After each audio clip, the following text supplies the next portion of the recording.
Morning. I've been posting TikToks and shorts addressing different issues of the course, and those shorts do not allow for a deeper discussion. So I want to circle back and talk about how I said we're all on the same rung of the ladder, and I was emphasizing the need to acknowledge that. I also said that Ken's the only teacher of the course. So those are two things I want to address with a little bit longer. Time doesn't really allow for me to post lengthy audios.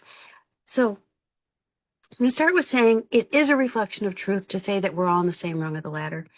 It's also true that the course seems to exist within a dualistic world where we believe and seem to exist.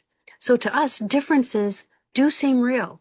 People do seem to be further along than others and on different rungs of the ladder. Some people seem behind. Those differences are not meaningful in heaven.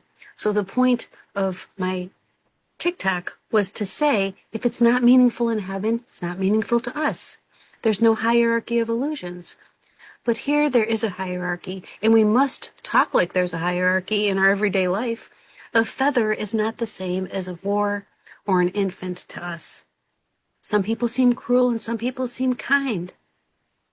So we use our own discernment to determine whether we're emphasizing differences and investing in those differences and using them to perpetuate the dream and the idea of separation.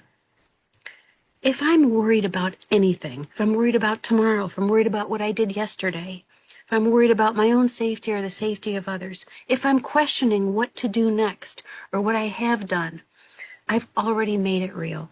And Ken's mantra was, don't make the error real. Don't make the dream real. So that comes directly from the Course. The quote is, if you want to believe in error, you would have to make it real because it is not true.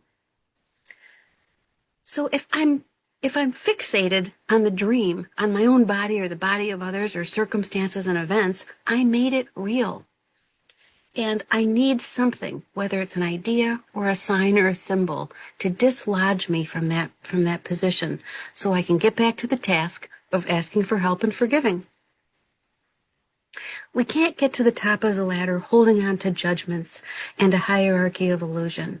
So recognizing that all illusions are the same is the goal, and we know that, we can see that intellectually.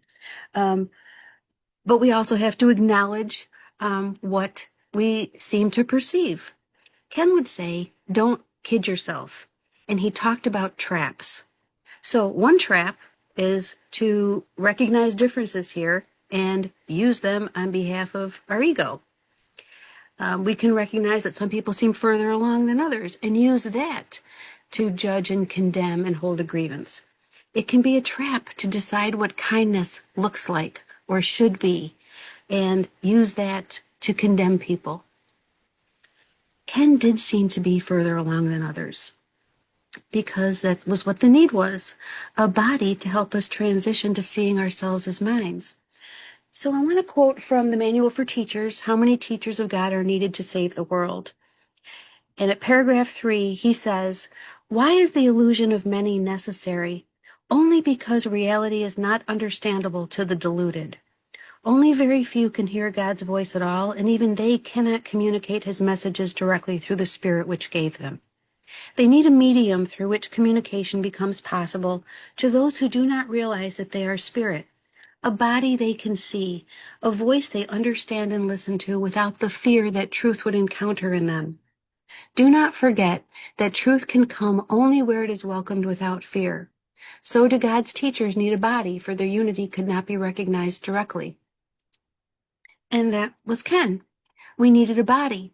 We needed a body to trust and love and understand so that we could transcend it and turn to Jesus, turn to the Christ within, and trust and love that reflection. So we start from the outside and go inside. He also says at paragraph 4, yet what makes God's teachers is their recognition of the proper purpose of the body. So I said Ken was the only teacher of A Course in Miracles. That was a tribute, really, to his contribution and a recognition that he embodied the Course. and that he did not distort it. He did not conflate it with other paths. And so he is, to me, the teacher who we want to emulate. Um, I also, in the world's terms, loved him deeply. So he was my beloved teacher, and I want to offer up tributes. Even in what I'm offering, it's all a tribute to him, because everything I know that I would share comes from the Course and Ken, and the two are the same to me. So yes, God's teachers are known by their recognition of the proper purpose of the body. As they advance in their profession, they become more and more certain that the body's function is but to let God's voice speak through it to human ears. And these ears will carry to the mind of the hearer messages that are not of this world, and the mind will understand because of their source. So the teachers of God appear to share the illusion of separation, but because of what they use the body for, they do not believe in the illusion despite appearances. So we can say we're all on the same rung of the ladder despite appearances. We can say we all share the same purpose and focus on sameness and emphasize sameness instead of the differences we seem to perceive here that would perpetuate the dream instead of lead us to awakening.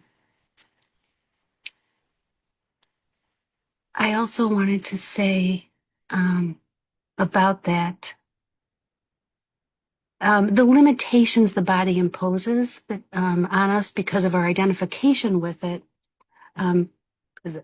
can still serve the purpose. Like he said, we have ears so that will carry to the mind of the hearer messages. So yes, the body seems to be the limitation we've imposed on ourselves to protect our idea of separation, make the separation real, and protect our specialness, because that's what we value more than anything. We'll suffer anything for our specialness, but we can use the body as a neutral tool through which we can awaken. Like a telephone. The telephone's not important. It's the messages that are delivered through it that are important. And lastly, I'm just going to quote from the final paragraph about God's teachers. So all are called, but few choose to listen. That's a line in the Course. But in one sense, we are definitely all teachers. What we choose to teach is what we want to learn. So if we want to learn the proper purpose of the body, to use it to send messages that are from our true source and our reflections of truth, that's how we use it. So awareness of dreaming is the real function of God's teachers. They watch the dream figures come and go, shift and change, suffer and die. Yet they are not deceived by what they see. They recognize that to behold a dream figure as sick and separate is no more real than to regard it as healthy and beautiful. Unity alone is not a thing of dreams, and it is this God's teachers acknowledge as behind the dream, beyond all seeming, and yet surely theirs. Thank you for listening. Have a good day.